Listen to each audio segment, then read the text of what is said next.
Hello everyone. Yesterday we were trying to recall some properties of inverse trigonometric functions.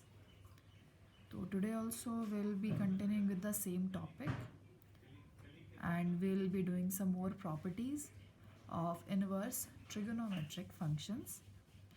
So let us start our next property. But before doing our next property, we'll be doing a basic thing which will be used for calculating for finding out the angles in the particular quadrant. So how we are supposed to take our angle in a quadrant, that we are going to discuss in the next topic. The first thing is, this thing you have already done in your 11th class. We have already discussed it many times before, but still we are going to do it so that वो बच्चे जिन्होंने अभी नहीं पढ़ा है या जिनको अभी याद नहीं है उनके लिए भी थोड़ी सी इजी हो जाए ये चीज़ें. अब अगर मान लीजिए आपके पास कोई भी एक एंगल दिया है थीटा. हमने कल भी डिस्कस किया था कि हम यहाँ पे क्वाड्रेंट्स में एंगल किस तरीके से ले रहे हैं. अगर हमारा एंगल जो है वो एंटी क्लॉकवाइज जा रहा है, अगर हमारा एंगल एंटी क्लॉकवाइज है, that is positive. Positive as in when we are going in anti-clockwise direction, that is from this will be 0, this will be pi by 2, this will be pi. तो ये जो angle हो जाएगा आपका, ये क्या हो जाएगा, this will be the 0 to pi thing. And अगर इसी और एंगल्स को आप लेते हो क्लॉकवाइज डायरेक्शन में, if you are taking the angles in the clockwise direction, then it becomes positive angles, negative angles. So this will be from 0 to minus pi. This will become your minus pi by 2 and this will be your minus pi. So in the first quadrant, so whenever you are considering the value of your theta, तो आपका अगर theta first quadrant में आपको लेना है, then the value will be taken as theta only. अगर first theta मतलब कि अगर आपका पास हमने कितने एंगल्स, जो हमारी वैल्यूज़ हमें याद है वो कहाँ से कहाँ तक याद है, हमें वैल्यूज़ याद है 0 से 90 तक. साइन कॉस टेन सभी की वैल्यूज़ हमें पता है 0 से लेके 90 तक. वो सारी 0 से लेके 90 तक का क्या मतलब है, that is in first quadrant. अब अगर उसी वैल्यू को if you have to find out a angle in second quadrant, then the value will be taken as pi minus theta. अगर हम सेकेंड में ले रहे हैं तो हम वैल्यू को लेंगे पाई माइनस थीटा. अगर हम उसी को थर्ड क्वाड्रेंट में ले रहे हैं, हालांकि you just have to take this thing in your consideration that third quadrant will never be used in this chapter, क्योंकि आपकी जो साइन का जो हमारा प्रिंसिपल वैल्यू ब्रांच है, that is from minus pi by 2 से पाई बाय 2. कॉस का is 0 to pi. ऐसे ही बाकी सबका भी जो है उसमें हमारा फर्स्ट, सेकंड और फोर्थ क्वाड्रेंट तो इन्वॉल्व है, लेकिन हमारा जो थर्ड क्वाड्रेंट है वो किसी भी इन्वर्स ट्रिगोनोमेट्रिक फंक्शन के प्रिंसिपल वैल्यू ब्रांच में इंक्लूडेड नहीं है. इसका मतलब थर्ड वाला जो क्वाड्रेंट है वो कहीं भी यूज़ नहीं होने वाला है. ठीक है. Similarly in the fourth quadrant will be taking the angle as minus theta. तो ये आपको याद रखना है, फर्स्ट में आपका एंगल होगा थीटा, सेकेंड क्वाड्रेंट में आपका जो एंगल होगा that will be y minus theta, और जो लास्ट क्वाड्रेंट में अगर आप अपना एंगल लोगे that will B minus theta. तो ये देखेंगे हम कि बाद में देखते हैं कि इसको यूज़ कहाँ पे करना है और कैसे करना है. ये क्वेश्चंस में ही आपका यूज़ होगा. उससे पहले हम एक अगली प्रॉपर्टी ले लेते हैं. प्रॉपर्टी है हमारे पास नेगेटिव वैल्यूज़. नेगेटिव वैल्यूज़ मतलब कि अगर आपके पास दिया हुआ है sine inverse of minus x या cos inverse of minus x, तो इन चीज़ों को आप कैसे इसकी वैल्यू आप निकालोगे. तो इसको हम पहले ना प्रूव करने की कोशिश करते हैं कि ये आया कहाँ से है. इसको हम ट्राई करते हैं कि इसकी वैल्यू आई कहाँ से, इसको देखते हैं हम निकाल के ज़रा. तो हम स्टार्ट कैसे कर रहे हैं, हम स्टार्ट कर रहे हैं कि मान लीजिए अगर आपके पास, अब आपको पता है कि साइन इनवर्स एक्स, अगर मेरे पास यहाँ पे साइन इनवर्स ऑफ 1/2 होगा, तो साइन इनवर्स ऑफ 1/2 की वैल्यू क्या आएगी, पाई बाय 6. इसका मतलब इनवर्स फंक्शन का जो हमारे पास रिजल्ट आ रहा है that is coming out to be an angle. हमारे पास जो एक आंसर आएगा वो आंसर कैसा आएगा, वो आंसर एक एंगल होगा. तो इसका मतलब हमने यहाँ पे क्या किया, हमने अपने साइन इनवर्स माइनस एक्स को क्या मान लिया, हमने मान लिया कि ये जो है वो थीटा है. अब नाउ दिस इज़ थीटा, तो what we are doing is, sine को आप राइट साइड पे ले लीजिए. this will imply that minus of x is equal to sin theta. you will find out the value of x from here, that will come out to be minus sin theta. और आप ये चीज़ पढ़ चुके हो trigonometric function में, that sine of minus theta is equal to minus sine theta. ये चीज़ आपने ऑलरेडी पढ़ी हुई है कि साइन ऑफ माइनस थीटा जो होता है that is equal to minus sine theta होता है. तो इसका मतलब माइनस साइन थीटा को यहाँ पे मैं क्या लिख सकती हूँ, साइन माइनस थीटा लिख सकती हूँ. ठीक है, ये हो गया आपका साइन माइनस थीटा.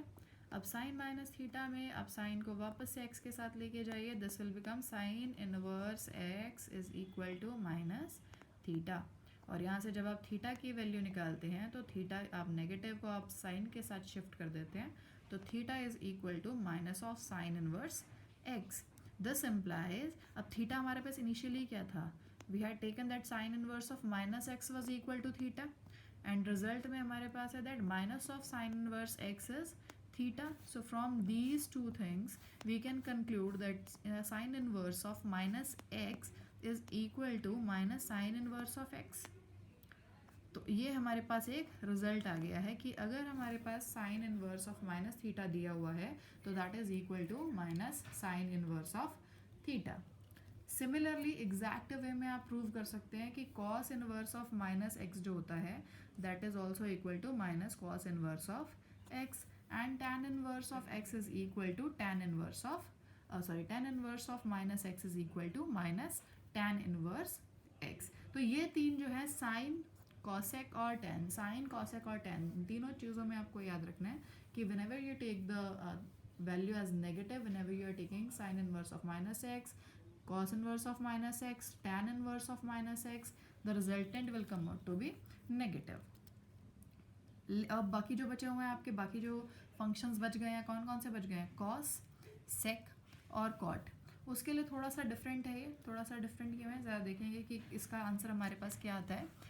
तो जब आप लेंगे cos inverse x, again will do it in the same manner जैसे अभी हमने किया था कि cos inverse of minus x को हमने क्या मान लिया, cos inverse of minus x को हमने मान लिया थीटा. अब कॉस को आप दूसरे साइड पे लेके जाओगे, थीटा के साथ लेके जाओगे तो आपके पास क्या आ जाएगा, that minus of x is equal to cos theta. तो यहाँ से आपके पास एक्स क्या आ गया, एक्स आ गया माइनस कॉस थीटा. अब हमारे पास ज़रा ये देखिए, आपने पढ़ा हुआ है कि cos of minus theta is equal to cos theta only. ये कॉस थीटा ही होता है हमारे पास. इसका मतलब यहाँ पे जैसे हम साइन में ले गए थे माइनस को अंदर, यहाँ पे हम माइनस को डायरेक्टली ऐसे नहीं लेकर जा सकते. तो अब आपको देखना पड़ेगा कि हमारा जो कॉस थीटा की वैल्यू है वो कॉस थीटा की वैल्यू कैसी है, नेगेटिव है. आंसर हमारे पास कैसा हुआ है, कैसा आया हुआ है, माइनस में आया हुआ है. अब माइनस में है तो इसका मतलब हमारे पास जो कॉस थीटा है, कॉस थीटा का प्रिंसिपल वैल्यू ब्रांच क्या होता है, 0 टू पाई होता है. हमारे पास कॉस थीटा का प्रिंसिपल वैल्यू ब्रांच क्या है, यहाँ पे 0 टू पाई है. और 0 टू पाई में आपको पता है दिस इज 0 टू पाई. अब 0 टू पाई में फर्स्ट क्वाड्रेंट में तो इस सारे जो आपके पास वैल्यूज़ होती हैं वो पॉजिटिव होती हैं. इसका मतलब cos theta is also positive in the first quadrant. इसका मतलब हमारा जो ये थीटा क्योंकि नेगेटिव आया है, इसका मतलब ये कौन से क्वाड्रेंट में लाई कर रहा है आपके पास, सेकेंड क्वाड्रेंट में. अब सेकेंड क्वाड्रेंट में लाई कर रहा है तो can we write this minus cos theta as cos pi minus theta, क्योंकि हमने अभी बताया कि सेकेंड हमारा जो क्वाड्रेंट है उसके अंदर हम एंगल्स कैसे लेंगे, पाई माइनस थीटा लेंगे. तो यहाँ पे ज़रा देखिए आपके पास, अगर आपके पास यहाँ पे माइनस कॉस थीटा है, can I write it as pi minus theta, we can write it as. क्यों, क्योंकि यहाँ पे पाई है हमारे पास, और क्योंकि हमें पता है यहाँ पे अगर पाई का मल्टीपल आपके पास होता है तो कॉस कॉस ही रहेगा. कुछ और क्यों नहीं लिखा, पाई बाय 2 का मल्टीपल क्यों नहीं लिखा, क्योंकि अगर मैं यहाँ पाई बाय 2 का मल्टीपल लिख देती तो कॉस क्या होता, साइन में चेंज हो जाता. लेकिन मुझे उसको चेंज नहीं करना है, तो मैं उसको इस तरीके से चेंज करूँगी कि मेरा कॉस जो है वो कॉस ही रहे. अब मैंने यहाँ पे क्या लिखा, पाई माइनस में थीटा लिखा है. अब पाई माइनस थीटा है तो ये वापस जाएगा, this will be cos inverse of minus x. अब ये cos inverse of minus x is equal to pi minus theta हो गया. इसका मतलब हमें फाइनली पाई वैल्यू चाहिए किसकी, theta. We have to calculate कि थीटा क्या है. तो यहाँ से आपके पास आ गया pi minus theta is equal to cos inverse x. इसका मतलब थीटा कितना आ जाएगा, theta will come out to be pi minus में कॉस इनवर्स एक्स। तो there is a difference in sine minus x and cos minus x. तो this property you have to learn by heart because ये बहुत जगह पे आपकी use होगी and it will help you in simplifying your given inverse trigonometric function. So this thing you have to keep in your mind. And similarly we can prove the same for sec inverse of minus x, cot inverse of minus x. तो let's take one quick revision कि हमने अभी क्या किया. We have just done कि अगर हमारे पास sin inverse of minus x है तो रिजल्ट आएगा माइनस साइन इनवर्स x. अगर हमारे पास cos inverse of minus x है तो रिजल्ट आएगा minus cos inverse of x. और अगर हमारे पास tan inverse of minus x है तो भी रिजल्टेंट आएगा minus tan inverse of x. तो साइन कॉसेक tan इन तीनों में आप कह सकते हो कि आपके पास जो नेगेटिव वैल्यू है उसका माइनस जो है वो बाहर आ जाता है. लेकिन कॉस में सेक में और कॉट में क्या होता है, कॉस इनवर्स सेक इनवर्स और कॉट इनवर्स में हमारे पास होता है कि माइनस बाहर नहीं आता, हमारा जो दिया हुआ फंक्शन है वो पाई में से माइनस हो जाता है. तो cos inverse of minus x जो आपके पास दिया हुआ है, cos inverse of minus x को you can write as pi minus cos inverse of x. Similarly for sine inverse x you may write it as pi minus sec inverse x and for cot inverse of x you may write it as pi minus cot inverse x. तो let's take one question, let's see कि कहाँ क्या चीज़ आपको किस तरीके से solve करनी है. तो first thing is that you have to find out the value of sine inverse sine pi by 3. ऐसे हमने क्वेश्चन लास्ट वीडियो में भी डिस्कस किए थे कि हमें अगर वैल्यू फाइंड आउट करनी है, now you have to find out the value. तो आप कैसे करोगे, सबसे पहले क्या करेंगे, सबसे पहले देखोगे कि आपका x कहाँ लाई कर रहा है. आपका x आपको दिख रहा है माइनस पाई बाय 2 से पाई बाय 2 के बीच में ही लाई कर रहा है. x जो है पाई माइनस पाई बाय 2 से पाई बाय 2 के बीच में ही लाई कर रहा है. इसका मतलब ये हमारा जो दिया हुआ आपके पास थीटा है, this is lying in the principal value branch. और अगर ये प्रिंसिपल वैल्यू ब्रांच में लाई कर रहा है तो आपको पता है कि डायरेक्टली साइन इनवर्स और साइन जो है वो कैंसिल आउट हो जाएंगे और आपके पास रिजल्ट क्या बचेगा, या result will come out to be pi by 3. लेकिन आपको चेंज कहाँ करना है, अब चेंज में देखते हैं क्वेश्चन कि हमें चेंज कहाँ करना पड़ेगा. देखिए ज़रा, ये हो गया आपके पास अगर क्वेश्चन दिया हुआ है सेम है sine inverse sign of 2 pi by 3, sign inverse sign of 2 pi by 3. Now you can see the 2 pi by 3 जो है 2 पाई बाय 3 हमारा सेकेंड क्वाड्रेंट में लाई कर रहा है. लेकिन हमारी जो अभी हमने बोला कि हमारा प्रिंसिपल वैल्यू ब्रांच क्या है, our principal value branch is minus pi by 2 to pi by 2. अब माइनस पाई बाय 2 से पाई बाय 2 का क्या मतलब है, first quadrant and fourth quadrant. This is minus pi by 2, this is 0, this is pi by 2. तो minus pi by 2 से pi by 2 के बीच में हम वैल्यूज ले रहे हैं. इसका मतलब ये 2 पाई बाय 3 तो नहीं चलेगा. 2 पाई बाय 3 में हम साइन इनवर्स और साइन को डायरेक्टली नहीं हटा सकते. तो हमें क्या करना पड़ेगा, now I will have to change it to some theta which is lying from minus pi by 2 to pi by 2. तो अब मुझे अगर इसे चेंज करना है तो आई हैव टू चेंज कि वैल्यू भी चेंज ना हो और हमारा जो थीटा है वो हमारे प्रिंसिपल वैल्यू ब्रांच में भी आ जाए. तो आप 2 पाई बाय 3 को can you write it as pi minus pi by 3. Obviously आपके पास पाई माइनस पाई बाय 3 लोगे 3, this will be 3 pi minus pi by 3, answer will come out to be 2 pi by 3. That means these two things are equal. तो we may write 2 pi by 3 as pi minus pi by 3. अब आप देखिए ज़रा, यहाँ पे pi है तो sine will remain sine only, और पाई में से माइनस किया है, पाई से सब्ट्रैक्ट कर रहे हैं. इसका मतलब हमारा थीटा जो है कौन से क्वाड्रेंट में है, that is in second quadrant. Second quadrant में है तो इसका मतलब मेरा थीटा साइन यहाँ पे कैसे वैल्यू होती है साइन की सेकेंड क्वाड्रेंट में, पॉजिटिव होती है.